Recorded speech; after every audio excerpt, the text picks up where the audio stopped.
Mr. Vice Chairman, I rise to associate myself fully with the resolution and the concern which has been expressed from all the various sections of the House regarding the urgent necessity of developing rural industries. As time passes by, we are reaching a situation in our rural areas where something desperate needs to be done immediately if we want to preserve the social stability of the country, and also to see that full use is made of the time and talent of the people in the rural areas which go waste today, as has been pointed out in the resolution.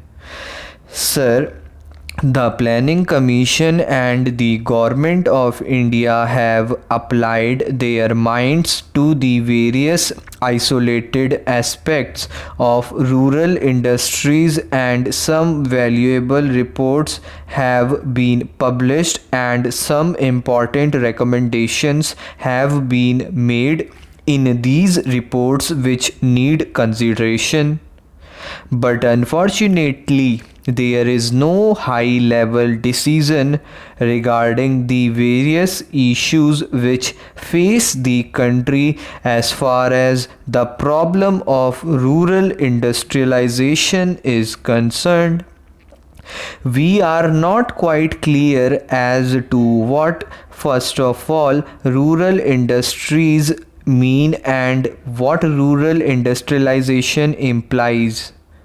Does rural industrialization mean the utilization of local resources in order to meet the local needs?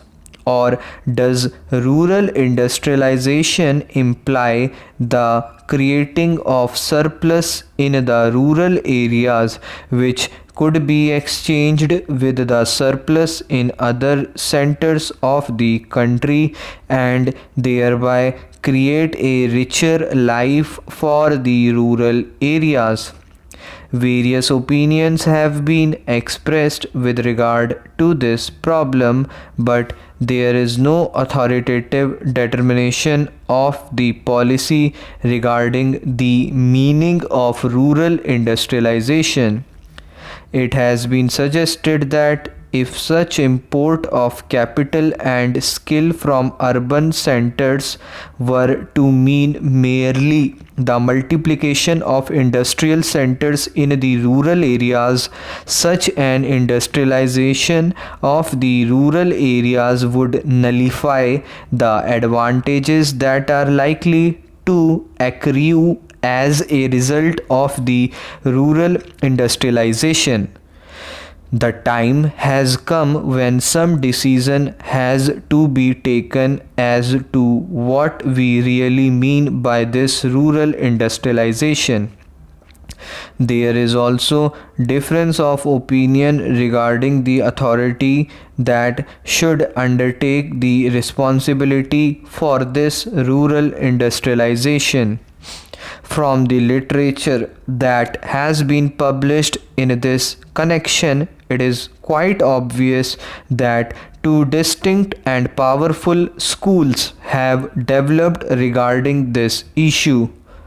On the one hand, there are people who believe that the task of rural industrialization should be entrusted to the village panchayats, since they represent the village people and they have the resources and the powers to raise the necessary resources from the rural areas. The panchayats, it is felt, are the competent authorities to deal with the problem of rural industrialization. Equally strongly, it has been argued by others that cooperatives are the right answer to the question as to which should be the authority that should deal with rural industrialization. I may also mention that there is a third school which believes that the import of private capital and private skill into the work of rural industrial development is the real answer to the problem which we face in the matter of rural industrialization. Here again, some authoritative determination of the policy has become necessary because, in the absence of such a policy, ad hoc decisions are taken which sometimes cancel each other, and therefore the rapid progress which we hope and wish for in rural industrialization becomes impossible. Then again, there is the further question of protection that may be necessary for rural industries in view of the lack of the internal economy from which rural industries would suffer. Whatever may be the answer to the first two questions, Professor Malkani has already referred to this question and various suggestions have been put forward, but all these suggestions require some detailed consideration as there are a large number of difficulties in implementing any one of these suggestions. Demarcation of markets and the imposition of taxes in order to see that goods from the urban centers do not reach the rural centers is in unfairly competitive conditions are some of the suggestions that have been made.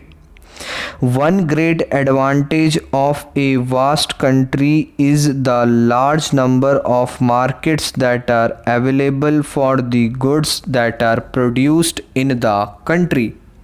However, if these markets are artificially restricted and goods are not allowed to move from one center to another, I am afraid more problems would be raised than solved if this protection is sought to be given in this manner.